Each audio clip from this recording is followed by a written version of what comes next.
looking at a rainy day. Welcome back to F1 Manager, and it's time for Spa. It is wet, so that's unfortunate. And it's lights out, and away we go.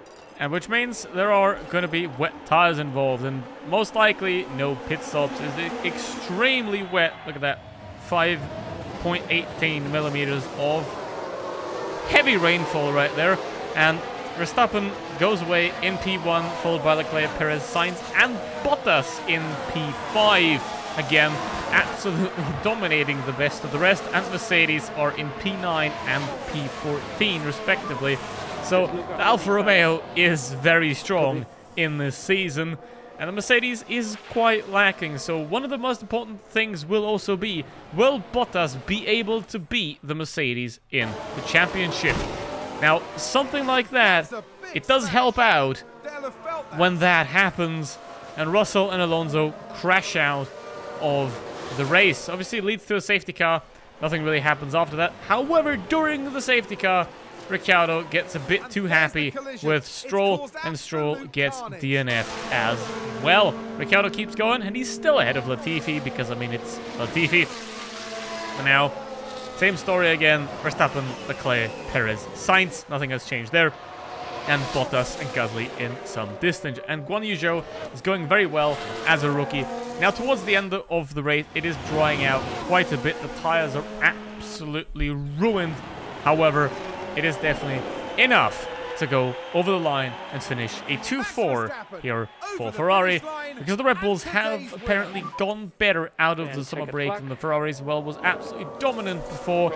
Now it is a bit more difficult, and now we go on to Zandvoort, the Max Verstappen home track, which will be relatively difficult. At this point, we still hold a quite big lead in the championship. I get a 2-bit Ferrari with my strategy in this race, but we'll see more about that later.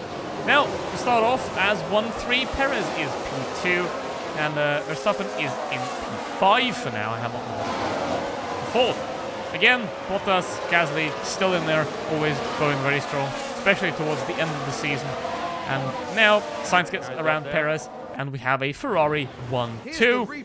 However, Perez does fight quite a bit, and Verstappen, well, he spins out and locks up.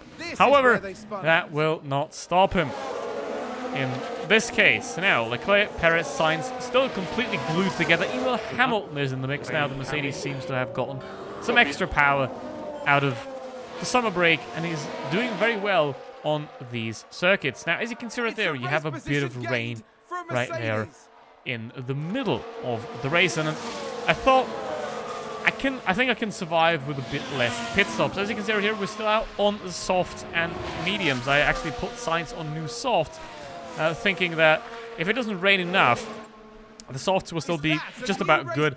And then here, I'm going to switch to the intermediates because it just doesn't work. It is way too rainy. It does not work out.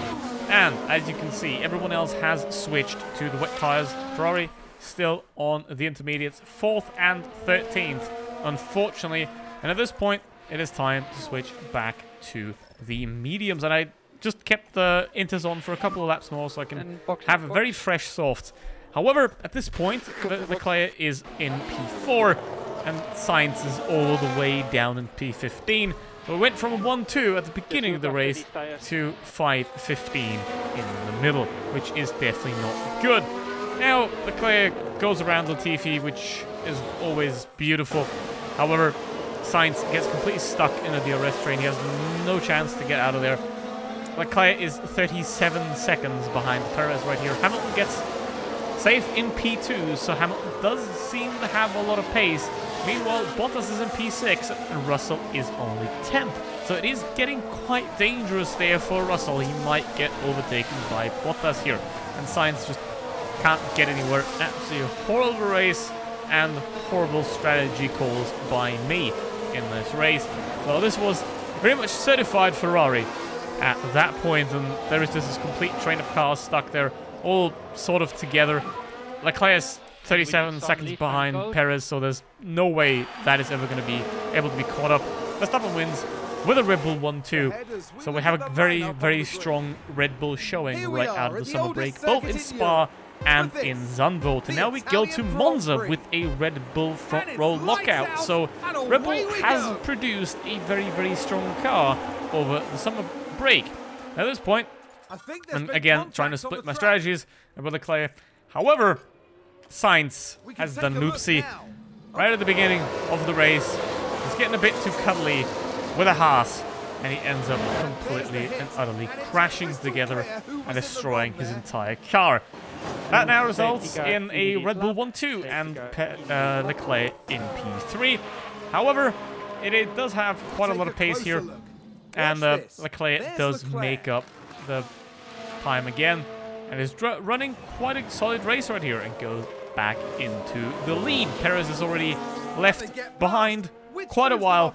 Now it is Leclerc versus Verstappen. Sainz is already out, so there is absolutely nothing to be done there. And Verstappen does lock up. However, he gets back, and he's right behind him in lap 32. He's right on there, and now Leclerc on the absolutely completely destroyed softs at the end. Not a great strategy right there again. And Leclerc ends up in P3 because he just left out on the soft tires way too long. The tires got wrecked, and that leaves Perez as the winner of the Italian Grand Prix with another Red Bull 1-2. However, Charles Leclerc is still almost 50 points clear of Max Verstappen. However, in the Constructors' Championship, due to the horrible decisions and the DNFs, Ferrari is now very close to losing P1 to Red Bull.